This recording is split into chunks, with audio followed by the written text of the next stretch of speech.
Hi guys, welcome back to yet another fun DIY sailboat refit video here aboard good old Athena. In case you're new to my channel, I'm about 4 years into a somewhat extensive refit, complete with rebuilding the entire deck, gutting the interior, making some structural repairs, rebuilding most of the interior, a very extensive osmosis treatment, painting the top sides, and a whole heap of other stuff that's documented right here on YouTube. The goal for this week is to have a functioning fridge here in the galley.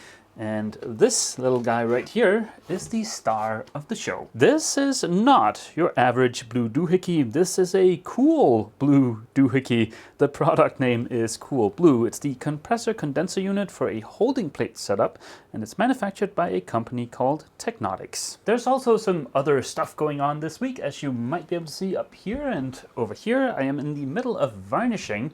I'm doing that so that I can hopefully get this area painted next week and start mounting some marine electronics like a chart plotter and some little NMEA 2000 multifunction displays. Why start mounting marine electronics when large sections of the boat still look like a war zone, you might ask?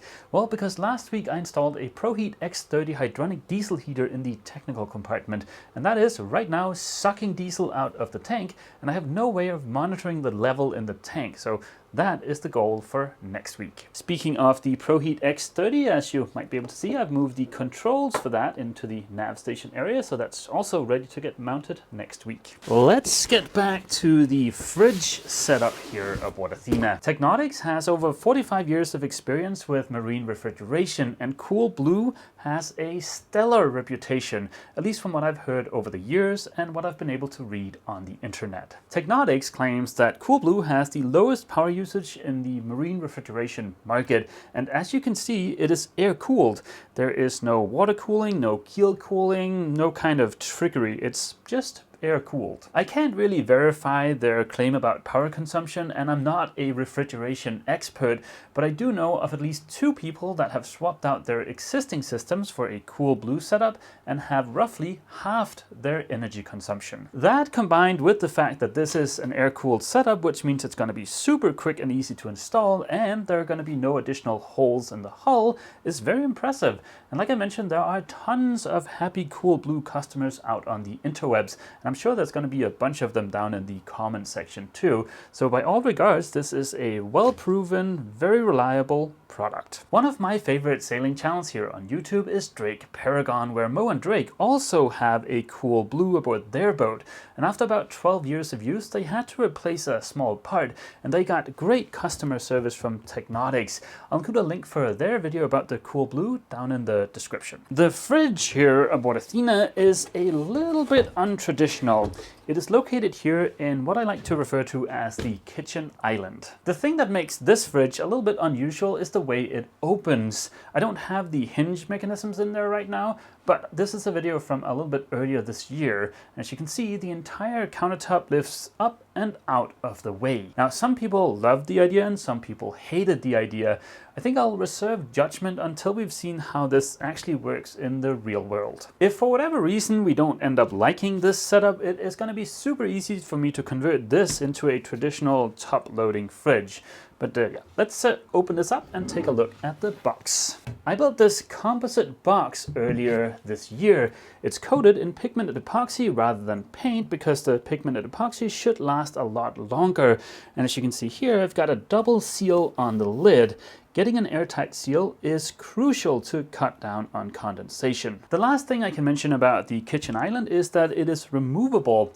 I can lift it off of the stainless steel frame that secures it to the boat in case we ever need to get access to the 200-liter diesel tank that's hiding inside of it. Like I mentioned, this is a holding plate setup. Now, you guys have already seen the colorful compressor condenser unit.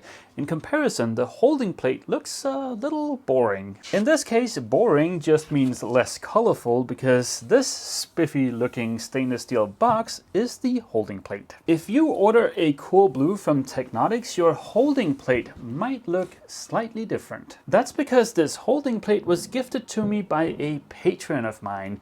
Thank you so much, Ben. And that is a service Technautics offers. If you've got an existing holding plate setup and you'd like to reuse those, there's a chance they can do that, so that's worth keeping in mind. The holding plate, of course, gets mounted inside of the fridge. Now, inside of this stainless steel delight is some kind of liquid that freezes and acts kind of like a battery for cold, meaning once the compressor starts, it's going to run for a while and then it's going to turn off for a long time. With the setup, apparently it's not uncommon for the compressor only to run 4 times in a 24-hour period. The compressor condenser unit gets mounted outside of the fridge, and there's basically a ton of options of where to mount this. Technautics can provide these copper tubes that are used to connect the compressor condenser unit to the holding plate in anything from 2 feet up to 50 feet.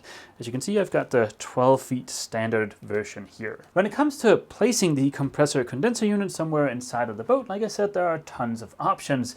Now, the owner of Technautics has a really cool video where he talks a little bit about how the compressor condenser unit doesn't start losing efficiency until the temperature goes above 48 degrees Celsius or 120 degrees Fahrenheit, meaning well, you can basically install this thing anywhere on the boat. He also talks about how when this runs, it gets warm to the touch, but in terms of energy, it's putting out the same amount of energy roughly as a 40-watt incandescent bulb, so it's nothing that's really going to heat up the inside of the boat.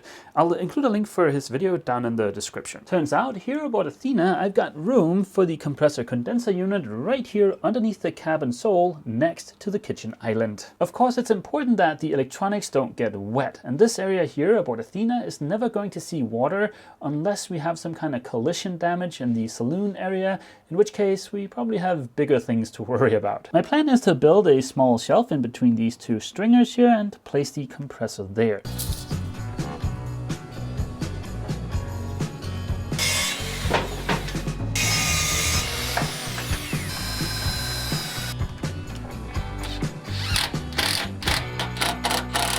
After a little bit of fiddling about, I've now got a shelf for the compressor unit.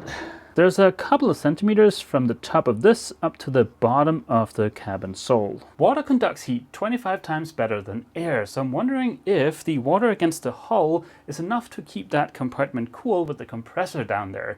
If it's not, I can easily add some vents. There's going to be some storage here that's also going to act as support for the table that's going to be here. That'll also hide the hoses here and also that copper tubing that's going to go to the holding plate. To that storage, I can easily add vents or whatever I need to keep the compressor nice and cool. Now, the shelf is only 12 millimeters thick. That feels a little bit light for this, so I'm going to stiffen up the underside of the shelf. I'll secure the larch with a little bit of thickened epoxy and some screws. That should get us firmly planted in overkill territory. Good morning, guys. It is a stunningly beautiful morning. It's December 25th. Merry Christmas. Santa brought a big box of marine electronics. There's an NMEA 2000 multifunction display, chart plotter, VHF radio, and a bunch of other goodies. All of this is for next week's video. Over the last couple of days, I've applied 2 more coats of varnish. I don't know if you guys will be able to see the difference on camera, but I think maybe 1 more coat and then we should be ready for the final coat, which is going to be a satin finish. Besides varnishing, I have also managed to prime and paint this little shelf for the compressor. I used 4 screws to keep the shelf off of the table while I was priming and painting it so that I could paint the entire thing in one go. With the shelf for the compressor figured out, I can now move on to the holding plate. This is no doubt going to be the most difficult part of the install here aboard Athena. Depending on how much room you've got available on your boat, it might be just super easy. This is where the holding plate is going to sit, and what I think might be the most difficult part of this is to get the copper tubes bent so that they can come out somewhere through this side over here. If I manage to kink one of these tubes while bending it, I am going to have to order new ones. So this video might be very short if I mess this step up. The very thorough manual includes 5 things you should be extra careful of when installing a CoolBlue system. And number 2 on that list is to not mess up the copper tubing. There are 2 different tubes, they're different diameters, and they're color-coded. So one set is blue and the other set is red, and they match the color down here on the holding plate. This one red plastic doohickey here, and a blue one over here. And the same goes here on the compressor, red plastic doohickey, blue plastic doohickey. Starting to bend this does feel slightly terrifying. I am afraid of kinking it, but there's nothing to do but just to give it a go. Please don't mess up. Please don't mess up. Because I'm not experienced doing this and I don't want to mess it up, I'm gonna err on the side of caution and not put too sharp of a bend in this. So I think I'm gonna come down here, go back up, and then out over here. Having done a little bit of careful bending to both of the 2 copper tubes, I now believe that I know roughly where I can drill the hole in the box. So let's do that. Well, now I've got a hole. That's a big step in the right direction.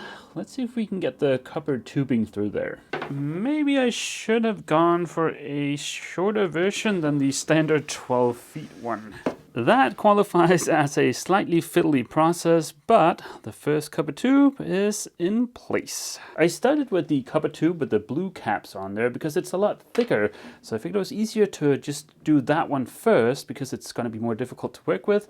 And then do the red capped one, which is a lot thinner. This does have a certain steampunk flair to it, but let's see if we can get this last red tube here connected. On purpose, I haven't connected the holding plate yet because it's just a little bit easier for me to get the right angle so I can get these threads here started when I can move the holding plate. I'll start tightening this and you guys might be able to hear a little hissing sound.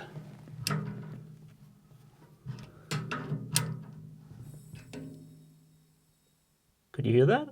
I think I've done it. I don't know if it's important, but none of the tubes are touching anything in case it starts vibrating. I don't know if that matters, but none of the tubes are touching anything. I've got clearance in here for some sealant in the hole.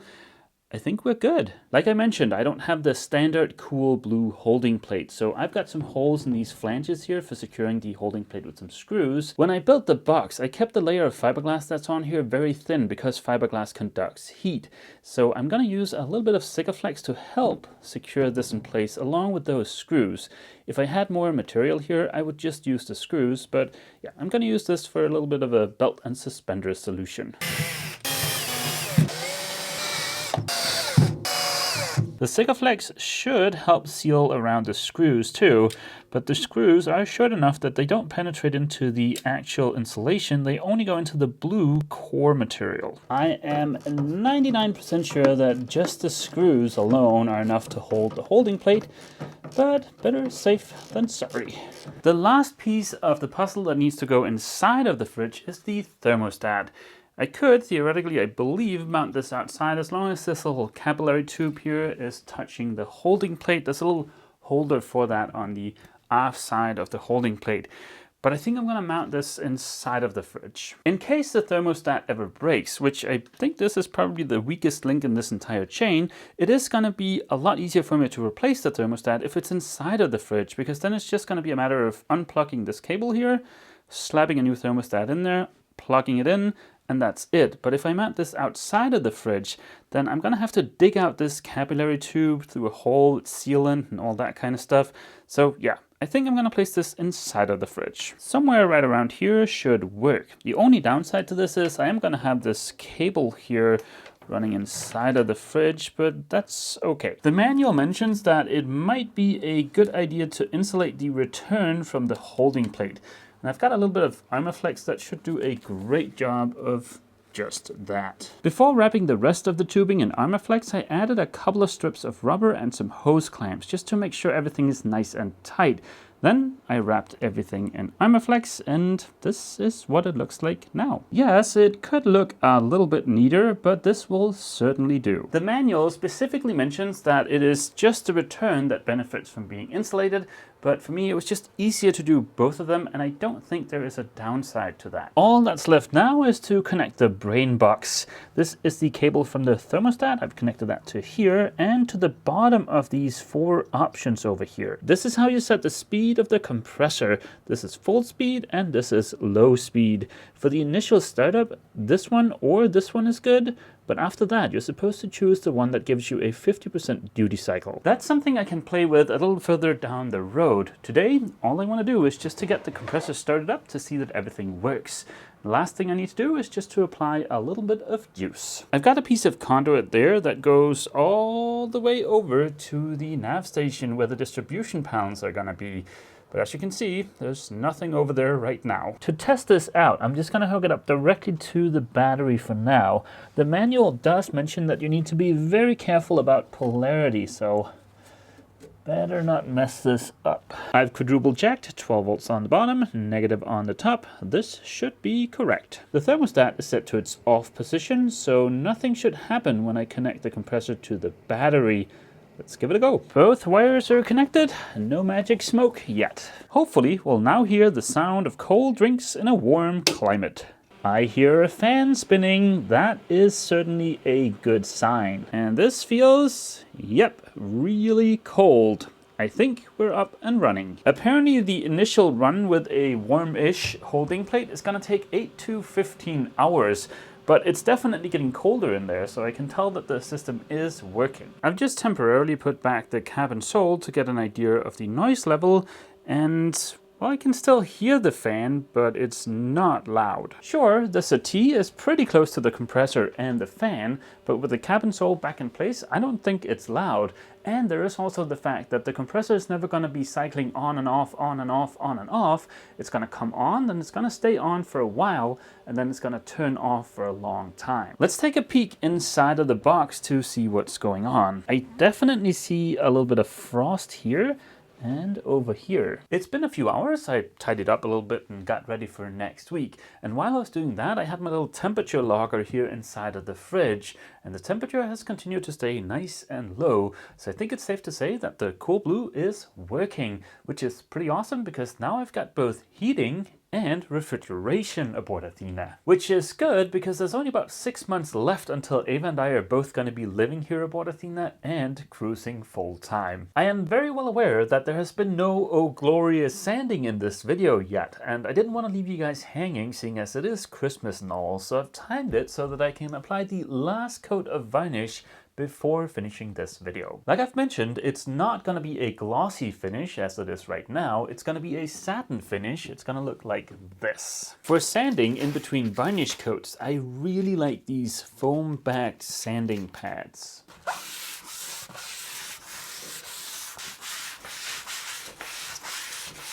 It doesn't take a lot. It's just a matter of getting the surface nice and dull and smooth. After a quick wipe down, it is finally time for that last coat of varnish. It is gonna look glossy until it dries, but then it should dry to a nice satin finish. And that's it. Barring any unforeseen trickery with that last coat of varnish, I should now be ready to start painting next week. I'll end this video by wishing all of you a Merry Christmas, Happy Holidays. I hope to see all of you guys back here aboard Athena next week for plenty of marine electronics, a little bit of painting, and also some other stuff, but that's going to be a little bit of a surprise. So yeah, that is going to be it for this video. As always, feel free to leave a comment down below, and don't forget, if you've enjoyed this video, remember to leave a like. See you!